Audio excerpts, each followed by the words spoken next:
우리 대다수 사람들에게 기독교는 종교고 도덕입니다. 그러나 기독교가 세상에 처음 출현했을 때는 종교로 불리지 않았습니다. 종교가 아니었어요. 제3의 존재고 전혀 다른 무엇으로 인식되었습니다. 로마인들은 그리스도인들을 무신론자라고 불렀습니다. 왜 그랬을까요? 초대교인들이 받았을 질문을 한번 생각해 봅시다. 당신네 신전은 어디에 있어? 신전이요?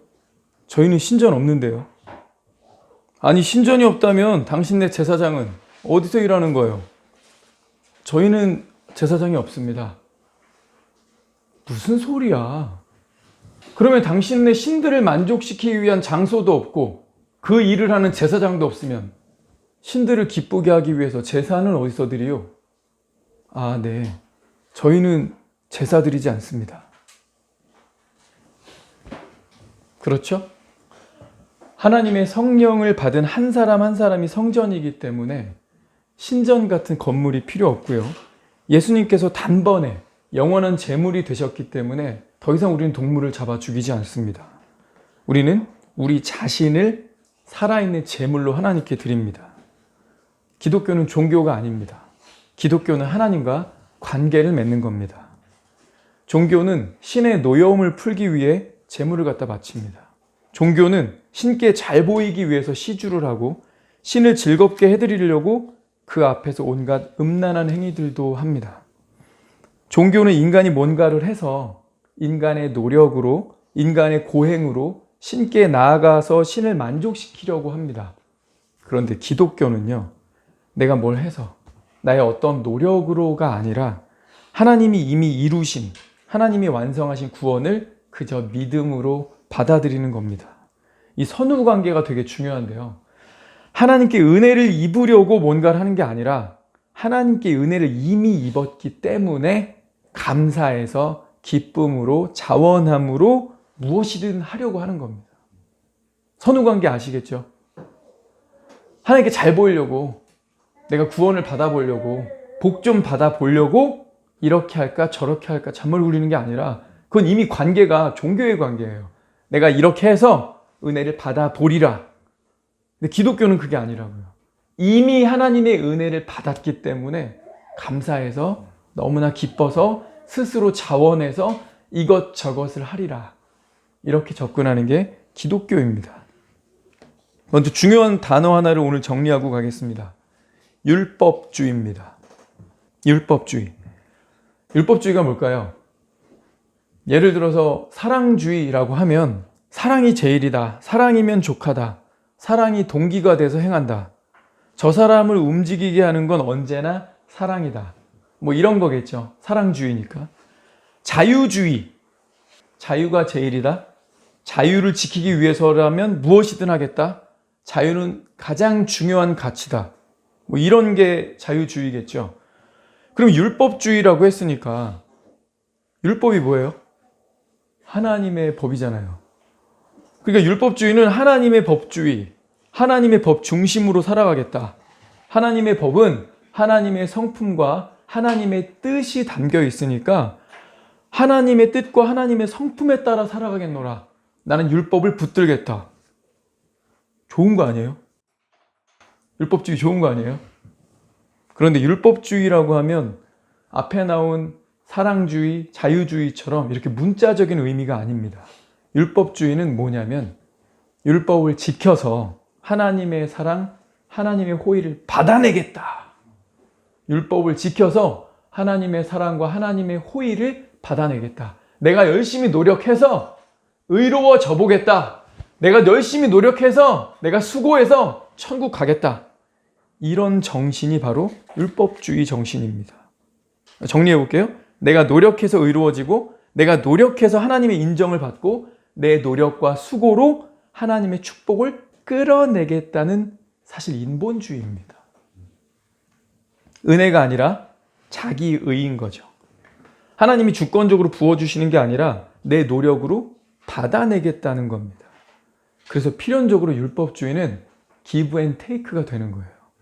하나님, 내가 이만큼 투자했고 이만큼 봉사했고 이만큼 헌금했으니까 그래도 당신이 하나님인데 세상보다 이자는 많이 쳐줘야지. 내가 A만큼 줬는데 A만큼은 최소 미니멈 당연히 오는 거고 B, C, D, 알파, 베타, 감마, 델타 뭐 그 이하는 얼마든지 좋습니다. 내가 이러이러하게 하면 하나님은 거기에 상응하는 복을 주셔야만 하는 거예요. 그 정신이 율법주의입니다. 내가 하나님을 통제하려고 하는 거죠. 어느 순간 하나님은 자판기가 되어 있습니다. 예를 들어 봅시다. 내가 새벽 기도를 해서 요즘 이런 계획을 세우고 있는데 저런 사업을 시작해 보려고 하는데 내가 새벽 기도를 열심히 해서 이게 잘 되어야 한다. 율법주의입니다. 그런데 새벽 기도를 통해서 내 뜻을 이루려는 게 아니라 내가 이미 그리스도의 십자가로 완전한 하나님의 사랑을 입었고 너무 감사해서 그리스도를 사랑해서 그분과 교제하고 싶고 하루의 시작을 그분과 함께하고 싶어서 새벽 기도를 시작하는 겁니다. 이건 은혜예요. 또 예를 들어볼까요? 내가 헌금을 해서 물질을 심었으니 뿌린 대로 거둔다. 물질을 거둬야겠다. 내가 좀 돈이 필요한데 앞으로 잘 살고 싶으니까 지금 좀 궁하지만 먹지 않고 심겠다. 하나님이 물질적인 복을 주셔야 돼. 앞으로는 난 큰 사업을 할 거야. 이거 율법주의입니다. 헌금 많이 했으니까 봉사 많이 했으니까 그걸 그대로 거두겠다. 몇 배로. 근데 그게 아니라 하나님은 이제 나의 아버지시기 때문에 공중에 새 한 마리도 떨어뜨리지 않으시고 모든 들풀을 먹이시는 하나님이 내 필요를 책임지실 것이다. 이제 내 삶은 주님 손에 있다는 이 믿음 때문에 하나님께 드리는 것이 전혀 아깝지 않고 이 작은 물질이 하나님의 영광과 하나님의 나라를 위해 쓰이기를 원합니다. 그래서 드리는 이 자체가 믿음이고 드리는 그 자체로 기쁜 것. 이게 바로 은혜입니다. 바리새인 하면 율법주의가 떠오르죠. 우리가 좀 전에 살펴본 바로 그런 겁니다. 그들은 종교인이었어요. 다른 모든 종교하고 기독교의 차이점이 뭔가요? 다른 모든 종교는 앞서 말한 율법주의적 개념입니다. 인간의 고행, 인간의 수고, 인간의 희생, 심지어 자폭 테러까지 하잖아요. 자기들의 노력, 자기들의 고행, 자기들의 헌신, 자기들의 어떤 수고를 통하여 신께 이르겠다는 시도, 이게 세상 모든 종교입니다. 그런데 기독교는 정반대죠. 하나님이 이미 완전하게 철저히 다 이루셨고 너는 구제불능의 인간이니 넌 이대로 가만히 있다 보면 영원히 형벌로 가는 것 그냥 기정사실이니 살고자 한다면 그분께 와서 무릎을 꿇어라. 참된 회개를 이루고 그분께 순종하면서 그분과 동행하면서 살아가라. 이미 그분의 은혜는 완전하다. 이걸 그저 믿음으로 취해라. 근데 기독교라고 하면서 이 사탄이 율법주의적인 세상의 이 가치관, 세상의 종교적인 교리를 율법주의라는 모양으로 바꿔서 기독교 안에 삽입시킨 거죠. 세상 종교의 방식을 기독교에도 심어야겠다. 교회 안에 들어온 이 율법주의 정신 때문에 수많은 가짜 기독교인들이 양성되고 있습니다. 율법주의 정신은 하나님의 은혜를 갉아먹습니다. 은혜가 아니라 인간의 노력, 인간의 수고, 그래서 결국 내가 노력하고 내가 수고했으니 누구의 영광을 추구할까요? 나의 영광입니다. 율법주의는 주권적인 하나님이 아니라 인간에게 예속된, 인간에게 통제되고 인간에게 이용되는 알라딘의 지니가 돼버립니다. 혹시 내가 율법주의적인 사고방식을 가진 게 아닌가? 확인하는 간단한 질문들이 있습니다. 이런 질문 한번 해보면 돼요. 그럼 내가 율법주의적인 사고방식이 있는 게 아닐까? 나는 이렇게까지 했어. 나는 이만큼이나 했어. 그런데 하나님이 나에게 해준 게 뭐야? 자기의입니다. 내가 이만큼 드렸는데 왜 아직까지 응답이 없는 거지? 공로의식입니다. 하나님, 내가 A보다는 더 많이 했는데 내가 A보다 더 잘한 것 같은데 왜 A는 저렇게 되고 나는 아직까지 되는 게 없죠? 비교의식입니다. 자기의, 공로의식, 비교의식. 제가 군대에 있을 때 군종이었어가지고 병사들 상담을 해야 되는 미션이 있었습니다. 인상적인 후임이 한 명 있었어요. 이스라엘 병장님, 전 제대하면 교회 다닐 겁니다. 그래서 조금 놀랐어요. 네가? 왜? 왜 갑자기 교회 갈 마음이 생겼어? 또 일요일날 종교 행사 갈 때 내가 교회 가자고 해도 안 가잖아. 근데 제대하면 교회 다닌다고. 왜? 결혼은 교회 다니는 여자랑 하려고요. 왜? 밖에 있는 애들이 더 이쁠 텐데? 더 섹시하잖아. 어? 아무래도 교회 다니는 사람이 좀 더 착하고 처녀일 가능성이 높은 것 같거든요. 둘째 아들 같지 않아요? 지 멋대로 실컷 다 살고 하나님 아닌 사고방식을 가지고 있으면서도 내가 막 내 인생을 즐기더라도 결혼할 때쯤 되면 내 말 잘 듣는 착한 여자, 내 부모님에게도 잘할 예의 있는 여자. 얘가 어디서 이렇게 주워본 건 있나 봐요. 교회 다니는 사람들이 부모를 공경해라, 뭐 그렇지 못하는 사람들이 교회 안에 수두룩하고 많이 섞여 있지만 그래도 종교적인, 걔가 보기에는 이 기독교적인 교리와 가르침에는 예의, 뭐 센스, 순종, 복종, 그리고 잘하는 거, 호의를 베푸는 거, 희생하는 거, 뭐 이런 게 기독교적인 가르침에 있다는 걸 어디서 주워 들었나 봐요. 그래서 기독교를 이용할 생각이죠. 둘째 아들입니다. 대형교회 다니던 A 자매를 알고 있습니다. 그분이 저랑 1살 차이인데 지금은 교회를 안 다니세요. 근데 정말 주일학교 학생부, 청년부, 그리고 청년부에서 한 13년 동안 나름의 봉사를 되게 많이 했습니다. 36부터 교회를 안 나가기 시작했는데 그의 고백이 이겁니다. 지금껏 교회 다니면서 성가대하고 주일학교를 번갈아 봉사해 왔는데 1년은 주일학교, 그 다음에는 성가됐다가 다시 주일학교였다가 성가됐다가, 이건 자기가 특별하게 한 봉사였대요. 자기가 그래도 청년부에서도 셀도 맡고 리더로서도 활동하면서 교회 봉사를 정말 많이 했대요. 근데 문제가 이겁니다. 결혼이 나만 안 됐다. 나만 결혼이 안 됐다. 36까지. 하나님이 나한테 해준 게 뭐야? 그러더니 37살부터 교회를 안 나가기 시작해서 지금까지도 교회 안 나갑니다. 지금 41 됐는데 그러면 교회 안 나가면서 결혼은 됐느냐? 그것도 아니에요. 제가 군대에서 만났던 예이라는 친구, 후임병하고 대형교회에서 주일학교 학생부, 청년부 쭉 자라고 교회를 매일매일 다니고, 그리고 청년의 시절 20살부터라고 치자면 한 15년을 교회 다니면서 나름의 봉사한 거잖아요. 성가대, 주일학교 뭐 이렇게 많이 봉사했죠. 청년부에서도 하고. 근데 이 여인의 마음속에 뭐가 있었던 거예요? 내가 이렇게 교회에 안 빠지고 단기 선교도 갔다 오고 매년 봉사도 하면서 교회의 어떤 집사님, 어떤 권사님, 자매님들에게는 참 훌륭한 자매야, 너무 근실한 자매야, 칭찬도 나름 받았겠죠. 근데 마음에 뭐가 있었어요? 항상 내가 이렇게 했으니 하나님 복을 주셔야 돼. 내가 쟤보다는 잘 돼야 돼. 내가 첫째 아들인지 아닌지 확인하는 법 아시겠어요? give and take입니다.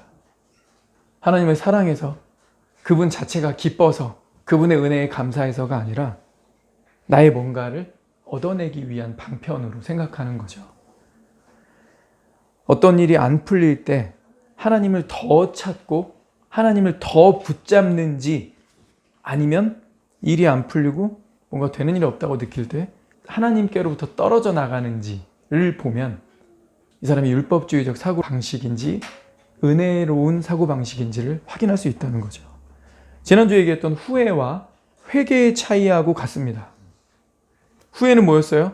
자기가 한 문제에 대해서 잘못됐다는 건 인정하고 아는데 시간이 지날수록 하나님으로부터 거리두기가 되고 더 멀어지죠. 하나님으로부터 피하기 시작합니다. 자살했던 유다나 에서 같은 경우가 그랬죠. 그러나 참된 회개는 뭐였어요? 내가 하나님을 향해서 죄를 범했는데 이상하게 하나님을 더 붙잡게 돼. 하나님 절대로 나 놓지 마세요. 주님의 성령을 절대로 저에게 걷어가시면 안 돼요. 주님의 구원의 즐거움을 회복시켜 주세요. 나 주님 없이 살 수 없어요 하면서 자기가 죄를 이 사람에게 져놓고 이분을 괴롭게 해놓고 그분의 바짓가랑이를 붙들고 그분을 더 붙잡고 그분의 임재 가운데로 들어가는 것, 이것이 회개라고 했습니다. 오늘 살펴볼 이 맏아들, 겉으로는 사심도 없어 보이고 겉으로는 되게 반듯한 청년이고 바른 아들 같지만 그 밑에는 엄청난 이기심이 도사리고 있습니다. 은혜가 아닌 자기의, 은혜가 아닌 공로의식, 비교의식에 철저히 사로잡힌 한 사람, 탕자의 비유가 그것을 보여줍니다. 이 비유는 흔히 탕자의 비유라고 불리지만 한 아들만을 이야기의 중심으로, 초점으로 떼어놓는 것은 옳지 못합니다. 예수님도 탕자의 비유라고 부르지 않으셨고요. 두 아들이 있는데 이렇게 말씀하셨죠. 이 이야기는 동생 못지않게 형에 대한 이야기이기도 합니다. 대부분의 사람들은 이 비유를 읽을 때 집을 나갔다가 다시 돌아온 이 둘째 아들에게 초점을 맞춥니다. 하지만 오늘 읽었던 이 본문의 1절, 2절을 봅시다. 1절에 보면 모든 세리와 죄인들이 말씀을 들으러 가까이 나아오니, 두 부류가 있었는데 첫 번째 부류는 누굽니까? 세리와 죄인들입니다. 이 세리와 죄인들은 이 비유 속에서 동생에 상응합니다. 그들은 성경의 도덕법도 준수하지 않았고 종교적인 유대인들이 지켰던 정결의식도 지키지 않았습니다. 그들은 바람직한 사회와 가정의 전통 윤리를 버리고 집을 나가서 허랑방탕했습니다. 두 번째 부류도 나와요. 2절이죠. 바리새인과 서기관들이 수군거려 이르되, 두 번째 부류는 이 비유 속의 형, 맏아들로 대변되는 바리새인과 서기관들입니다. 이들은 전통 윤리를 고수했고 성경을 공부했고 또 그대로 순종했습니다. 종교 의식을 충실히 지키고 꾸준히 기도했어요. 이쪽 동생에 상응하는 부류, 세리와 죄인들 부류가 있고요. 이쪽 형, 맏아들에 상응하는 바리새인과 서기관들이 있습니다. 둘 다에게 필요한 메시지를 주셨어요. 두 부류가 듣고 있으니까. 그런데 결정적인 동기는 이쪽 부류 때문에 말씀하신 거예요. 바리새인과 서기관, 형 부류의 사람들 들으라고 그들 때문에 이 비유를 말씀하신 겁니다. 예로부터 교회에서 이 본문을 가르칠 때면 아버지가 회개하는 둘째 아들을 거저 받아주신다는 데 초점이 맞춰져 있는데, 이 이야기의 관역은 제멋대로 사는 죄인들이 아니라 매사의 성경의 규정대로 그렇게 사는 종교적인 사람들입니다. 예수님이 타이르시는 대상은 부도덕한 외부인이 아니라 도덕적인 내부인이라는 거죠. 교회 밖에 있는 사람이 아니라 교회 안에 있는 사람들입니다. 이 이야기는 동생의 죄뿐 아니라 이 형의 은근한 이기심과 자기의도 가차없이 질책합니다. 예수님은 종교적인 사람이나 종교를 등진 사람이나 둘 다 영적으로 잃어버려진 사람들이다. 둘 다 막다른 골목에 놓여있다. 비유에 나오는 형 부류의 사람들과 동생 부류의 사람들은 지금도 우리 주변에 있습니다. 우리 사회에 있고요. 우리 가정 내에 있을 수도 있고요. 같은 교회 안에 있습니다. 그리고 심지어 두 부류의 사람이 한 인간 안에 존재하기도 합니다. 25절에서 27절입니다. 맏아들은 밭에 있다가 돌아와 집에 가까이 왔을 때 풍악과 춤추는 소리를 듣고 한 종을 불러 이 무슨 일인가 물은데 대답하되 당신의 동생이 돌아왔음에 당신의 아버지가 건강한 그를 다시 맞아들이게 됨으로 인하여 살찐 송아지를 잡았나이다 하니, 탕자는 외국 땅에서 가족의 재산 가운데 자기 몫을 탕진했고 형은 가족의 기업을 돌봤죠. 밭에 있다가 라고 표현됐는데 이거는 이 형의 노고와 책임감을 보여줍니다. 이 표현은 그 외에도 큰아들이 습관적으로 늘 밭에 있다가 돌아왔음을 시사하는 단어가 쓰였어요. 이 무슨 일인가 물은데 라고 했죠. 이렇게 번역된 동사와 그 시제는 질문을 반복해서 정보를 캐묻는 행위를 나타냅니다. 그러니 이 단어의 의미를 살려서 조금 의역해 보겠습니다. 온 가족이 그 망나니 아들이 돌아온 것을 축하하고 있을 때 책임감 있는 아들이 가족의 기업을 돌보는 하루 일과를 마치고 늦게 집으로 돌아왔다. 그는 떠들썩하게 기뻐하는 소리를 듣고 종 하나를 구석으로 불러내서 캐묻기 시작했다. 왜 맏아들은 여태까지 부름을 받지 못했을까요? 아버지는 둘째 아들이 돌아오자마자 바로 잔치를 시작했는데 왜 밤 늦게까지 맏아들을 부르지 않았을까요? 맏아들이 지금 이 집안의 어찌보면 가장 큰 어른이죠. 왜냐하면 유산 분배가 이루어졌잖아요. 그러니까 이 맏아들이 이 집안의 가장 큰 어른입니다. 실세예요. 그럼 어떤 잔치를 벌인다. 그리고 살찐 송아지에 대해서 지난주에도 말씀드렸죠. 어지간한 집들은 송아지도 없지만 평소엔 고기도 못 먹고, 근데 살찐 송아지라고 했던 이 문화적 배경을 살펴보면 아주 정말 그 큰 부자들이 특별한 잔치를 위해서 일도 시키지 않고 살만 찌우는, 그리고 곡물을 먹여서 찌우는, 한 마리 따로 떼놓는다 그랬죠? 먹이기만 하는 그런 특별한 소라고 했습니다. 그러니까 뭔가 지금 잔치를 하려고 소를 키우고 있었어요. 이 소는 임기가 있다 그랬죠? 한 5, 6개월 정도 뒤에 특별한 잔치, 아주 의미 있는 잔치 있으니까 그때를 위해서 미리 한 마리 떼다가 살찌우는 장소로 따로 내보내는 송아지라고 그랬잖아요. 살찐 송아지를 이렇게 기르고 있었다는 건 이 형이 그걸 지정한 거고, 어떤 잔치를 위해서 쓸 건지도 다 알고 있는 거예요. 그러니까 어떤 특별한 잔치로 해서 형이 지목해서 송아지를 키우고 있는데, 내가 모르는 어떤 사건이 발생해서 이 송아지를 잡았다는 거죠. 형이 얼마나 어이가 없겠어요. 뭐? 살찐 송아지 잡았다고? 내 허락도 없이? 야, 내가 생각해둔 잔치가 있어가지고 그거 특별히 빼놓은 건데 누가 그거 잡았어? 그리고 왜 이 밤늦도록 나를 안 불렀니? 어이가 없네. 내가 이 집에서 외부인이니? 형이 지금 잔뜩 화가 난 거예요. 탕자가 집에 도착하자마자 아버지는 큰아들을 불러서 잔치를 지시하고 잔치를 같이 참여하도록 할 수 있었는데, 아버지가 왜 맏아들을 안 불렀을까요? 아버지 아는 겁니다. 이 맏아들이 동생에 대해서 적대감을 가지고 있다는 거. 동생이 돌아왔다는 소식 들었을 때 아버지 딱 아는 거죠. 맏아들 기뻐하지 않겠구나. 오히려 옆에서 초치겠구나. 잔치하러 이것저것 뭐 준비해라, 뭐 해라 라고 하면 그걸 왜 잡아요? 그걸 왜 먹어요? 이놈의 새끼 재산이나 탕진하고 돌아왔는데 얘를 위해서 축하 공연을 왜 해요? 어이가 없네. 아버지 그게 말이 돼요? 안 돼. 야, 움직이지 말라 그랬다. 그걸 왜 잡니? 내가 말하면 움직이는 거야. 알았어? 그러면 잔치가 진행이 될까요? 안 되겠죠. 아버지는 맏아들을 아는 거예요. 마음이 얼마나 뒤틀려 있는지. 나와 함께 살고 있지만 얘 마음엔 나에 대한 사랑과 존경이 없다는 거. 아버지와 건전한 관계가 아니라는 거 아버지가 알고 계신 겁니다. 맏아들은 집으로 달려 들어가서 아버지께 직접 도대체 무슨 일입니까? 무슨 일이 있어서 뭐가 그렇게 영광스럽길래 이렇게 잔치를 벌이는 겁니까? 무슨 일이에요, 아버지? 네 동생이 돌아왔다. 서로 부둥켜 안고 눈물을 흘리며 기뻐했다면 참 좋았겠지만 아버지는 이런 그림이 그려지지 않을 거라는 걸 아신 거죠. 맏아들은 분명 자기 아버지가 자기 동생을 얼마나 사랑했는지 잘 알고 있었습니다. 동생이 반항했을 때, 그리고 집을 나갔을 때 아버지가 얼마나 크게 상심했고 하루도 빠짐없이 얼마나 마음 아파했는지 형은 알고 있었어요. 그가 정말로 아버지를 사랑했다면 그 자신도 이 잔치에 참여해서 기쁘게 동생이 돌아온 것을 축하했어야 합니다. 그런데 맏아들은 그런 식으로 반응하지 않았죠. 일부러 바깥에 머무르면서 잔치와 거리를 두고 있습니다. 자기 동생이 돌아온 게 마치 나쁜 소식인 것처럼 반응하고 있죠.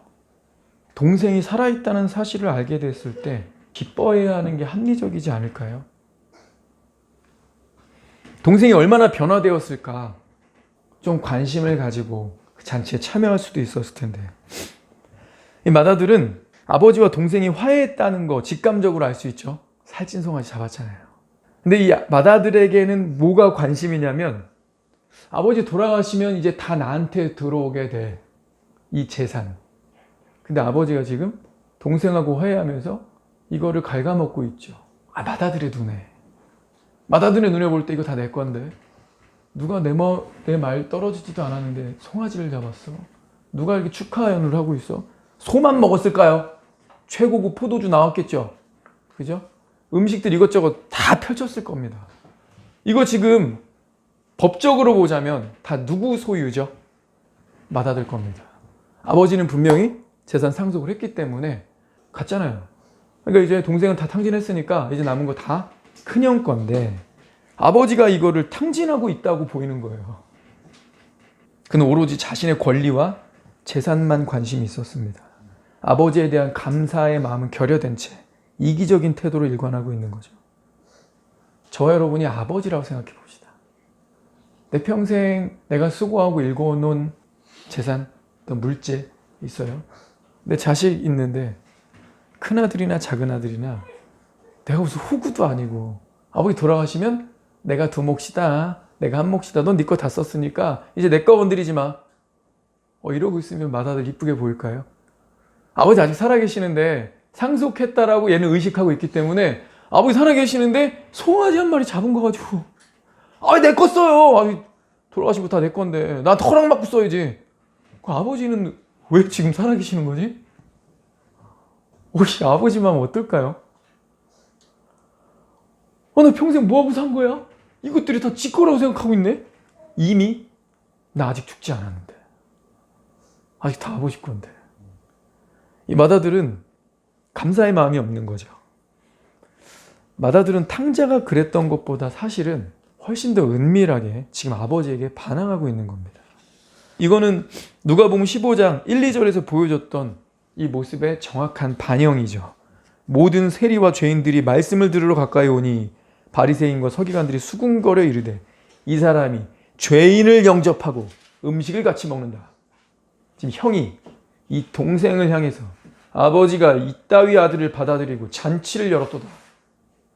비슷하죠? 서기관들과 바리새인들은 여전히 잔치 바깥에 머물러 있었습니다. 맏아들은 바리새인에 대한 완벽한 표상이죠. 성경 공부하고 성경을 가르치고 일주일에 몇 번씩 금식도 하고 종교적인 모양새는 완벽에 가까울 만큼 지키면서도 정작 잃어버린 영혼들에는 전혀 관심이 없습니다. 저런 류의 인간들이 천국 간다고? 안 되지. 말이 안 되지. 그럼 내가 지금까지 이렇게 힘들게 산 게 다 뭐가 되는 거야? 저렇게 지멋대로 살고도 천국 간다고? 그럼 내가 뭐하러 이렇게 살아? 율법주의적 사고방식이죠. 28절. 그가 노하여 들어가고자 하지 아니하거늘 아버지가 나와서 권한대 아버지께 대답하여 이르되 내가 여러 해 아버지를 섬겨 명을 어김이 없거늘 내게는 염소 새끼라도 주어 나와 내 벗을 즐기게 하신 일이 없더니 아버지의 살림을 창녀들과 함께 삼켜버린 이 아들이 돌아오매 이를 위하여 살찐 송아지를 잡으셨나이다. 대단하십니다 아버지. 나는 한 번도 명을 어김이 없거늘. 진짜요? 그런 아들 세상에 존재하나요? 한 번도 명을 어김이 없거늘. 이 맏아들의 말은요 부자 청년의 멘트하고 비슷하죠. 나는 이 모든 것을 다 지켰습니다. 아직도 무엇이 부족하니까. 부자 청년이 그렇게 말했죠. 자기 아버지에 대한 사랑은 1도 없고 자기 동생에 대한 아버지의 사랑에도 관심이 없고 아버지의 기쁨에 동참할 의사가 전혀 없으면서 아버지의 명을 어긴 적이 한 번도 없대요. 맏아들은 또 자기가 집에 있으면서 노예처럼 느꼈다고 말을 했습니다. 그는 아버지에 대한 분노로 가득 차 있습니다. 성난, 분개한, 질투심 많은, 회개하지 않는 탐욕스러운 청년. 누굽니까? 맏아들입니다. 그 형은 자기가 그동안 성실하게 봉사했고 아버지의 명을 한 번도 어기지 않고 순종했다고 말했는데 이때 표현된 게 둘리오라는 단어예요. 우리 둘로스라는 단어 잘 알죠? 둘로스, 종. 그거의 동사형입니다. 이 노예를 뜻하는 표현을 썼어요. 내가 여러 해 동안 아버지께 노예처럼 살았습니다. 이렇게 말하는 거예요. 사실입니까? 아버지 내가 이렇게 노예처럼 여러 해 동안 오직 충성하면서 명을 어긴 적 없이 살아왔는데 아니 아버지 나한테 염소 새끼 하나 잡아서 즐기라고 한 적 없으면서 지금 뭐 하시는 거예요? 그리고 이 형이 뭐라고 표현하냐면 내 동생이 아니라 이 아들이라고 말하죠. 자기랑 엮으려고 안 하는 거예요. 내 동생이면 마이 브라더잖아요. 나와 관계가 엮이는 거죠. 뭐라고 말하는 거예요? 이 아들, 당신, 그 잘난 당신의 그 아들, 남이 말하는 것처럼 말을 했죠. 그리고 형이 윤색해서 말했습니다. 아버지의 살림을 창녀들과 함께 삼켜버린? 이거 뭐예요? 사실입니까? 팩트입니까? 형의 추측이죠. 예수님은 이 비유에서 창녀와 함께 놀아났다는 얘기 하지 않으셨어요? 근데 형은 과장해서 말하고 있습니다. 교만한 마음은 종종 과장된 상상을 동반하죠. 아마 그 주변에 그 맏아들을 착한 아들이라고 믿어주는 사람이 있었을 겁니다. 그들은 맏아들이 정말 자기 아버지를 존중하고 아버지께 충실하다고 생각했을 거예요. 그러나 사실 자기 아버지에 대한 진정한 존경심은 없고 아버지가 기뻐하는 일에도 관심이 없고 여러 가지 필요가 있는 자기 동생을 거들떠보지도 않았습니다. 그가 아버지를 섬기고 순종한 동기가 뭐라는 거예요? 아버지를 사랑해서가 아니라 얻을 이득을 위해서라는 겁니다. 그뿐만 아니라 자기 아버지가 소중히 여기는 것들을 존중하지 않았어요. 스스로 아들이 아니라 고용된 사람인 것처럼 말하고 있지 않습니까? 31절, 32절. 아버지가 이르되 예, 너는 항상 나와 함께 있으니 내 것이 다 내 것이로되 이 내 동생은 죽었다가 살아났으며 내가 잃었다가 얻었기로 우리가 즐거워하고 기뻐하는 것이 마땅하다 하니라. 아들은 뭐라 그랬어요? 염소 새끼 하나라도 준 적이 없고 나는 평생 노예처럼 일을 했는데 말이야. 근데 아버지는 뭐라 해요? 관계를 다시 규명하시는 거죠. 넌 내 아들이야. 염소 새끼 한 마리 내가 사용하지 못하겠다니 그게 무슨 말이니? 내 것이 다 내 것이로되. 근데 너는 왜 잘못된 생각을 가지고 나를 바라보고 있니? 와, 쓰면 되잖아. 근데 왜 스스로 자꾸 노예의식을 가지고 있어? 두 번째로 아버지는 가치의 문제를 다룹니다. 형은 돈과 재산에만 관심이 있죠. 그래서 살찐 송아지 한 마리 잡은 게 그렇게 아깝잖아요. 근데 아버지는 뭐라 그래요? 재산보다 아들의 생명이 더 소중하다. 탕진된 재산에는 별로 관심이 없어요, 아버지. 아들이 더 중요합니다.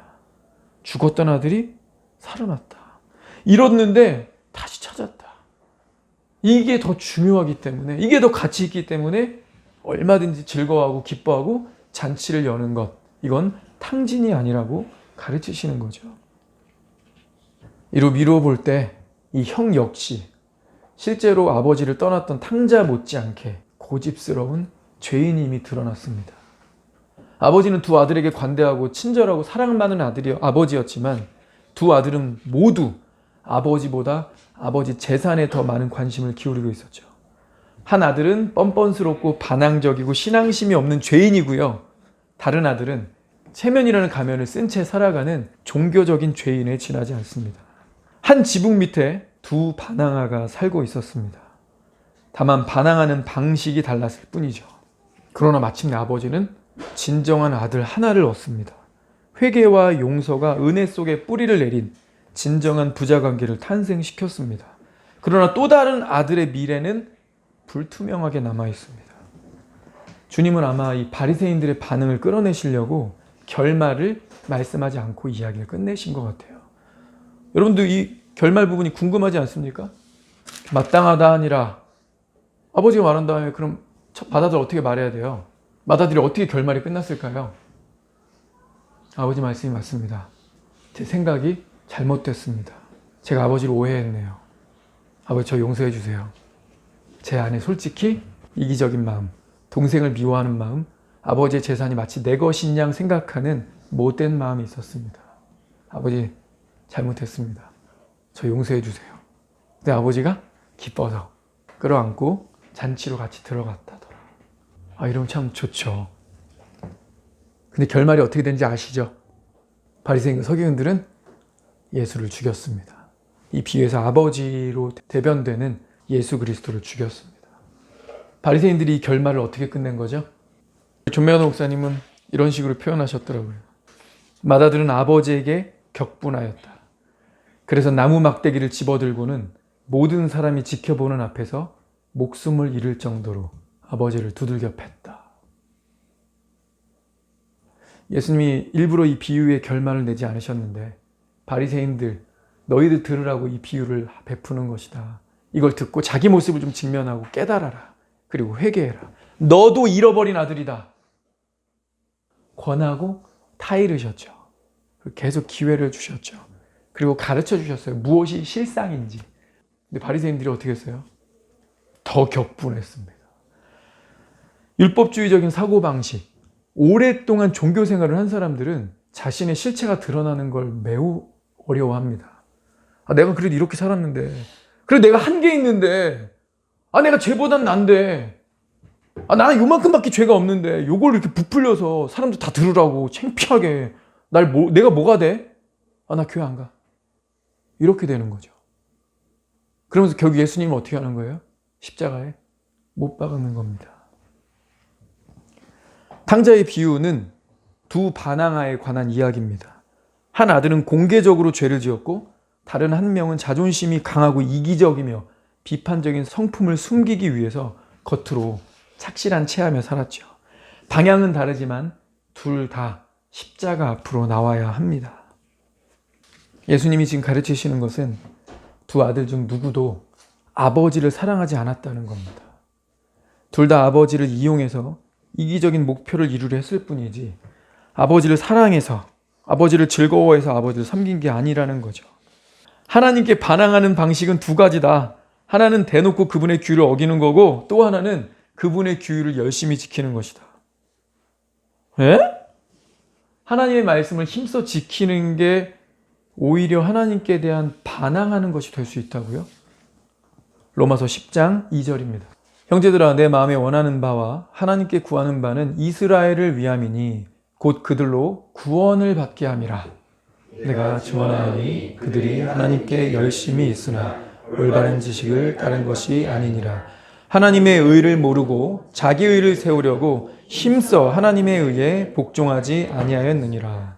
바리새인들 입장에서, 오랫동안 교회 다닌 분들 입장에서 들으면 굉장히 불쾌한 얘기죠. 단어적으로 표현했는데 힘써 하나님의 의에 복종하지 아니하였느니라.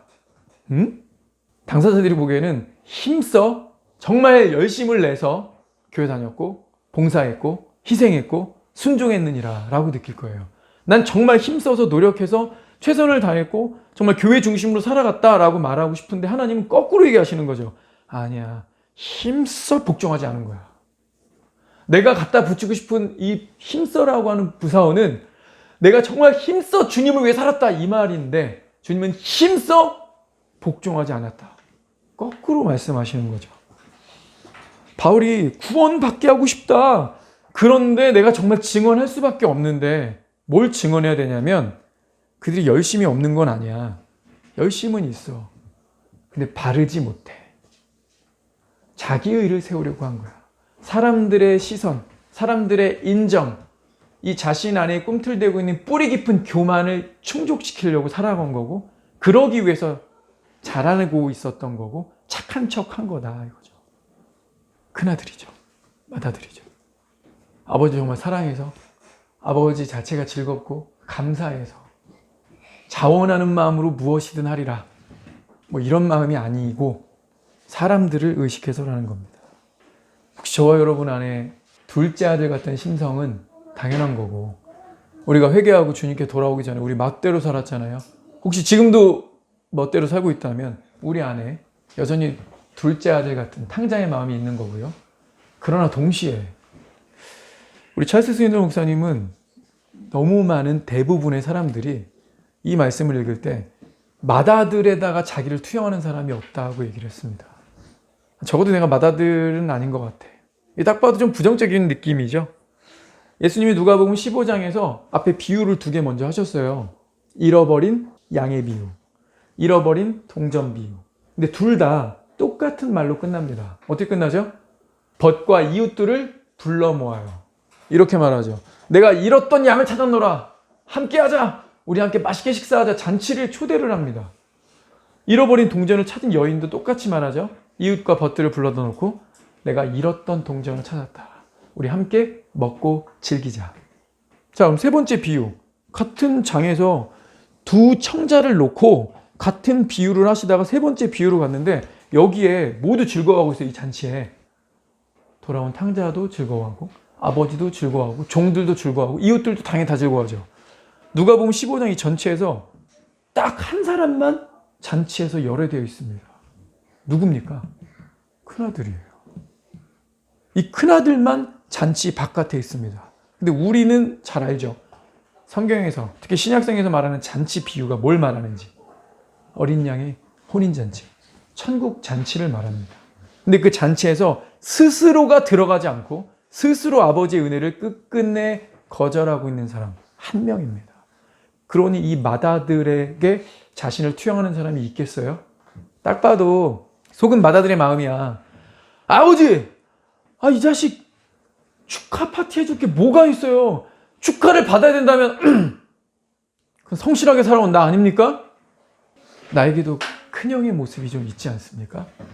율법주의. 내가 이만큼 했으니 하나님 이 정도는 주셔야죠. 지금 뭐 하시는 거예요? 내가 쟤보다 잘했는데 저한테 왜 되는 게 없습니까? 비교의식. 이만큼 기부했으니 테이크를 원합니다. 공로의식.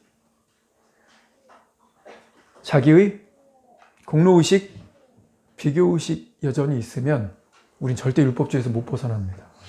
교회는 다니지만 은혜를 깨닫지 못합니다. 감사를 잃어버립니다. 그리고 주변 사람들을 계속 판단하는 마음이 생길 거예요. 한 가지만 더 얘기할게요. 아버지의 마음은 한결같습니다. 잃어버린 것을 되찾고 싶어 하세요. 맞습니까? 그리고 그 잃어버린 것을 되찾으실 때 창피를 주거나 수치를 안겨주거나 고통을 주거나 그 죄값을 어느 정도 치르도록 하지 않으시고요. 모두 본인이 치르십니다. 정말 은혜로우신 분이죠. 근데 여기서 이 맏아들의 모습 어떻습니까? 동생한테 하등 관심이 없어요. 아버지가 허구한 날 먼데 바라보고 계시는데 그 아버지의 쓸쓸한 등을 보면서도 동생을 찾으러 나갈 마음이 없어요. 그런데 자기 아무것도 안 했으면서 동생이 돌아와서 아버지 너무 기뻐하시는데 그 아버지의 등을 놓고 침을 뱉고 있는 거죠. 혹시 우리도 하나님 앞에서 잃어버린 영혼들을 향한 무관심으로 일관하고 있지는 않습니까?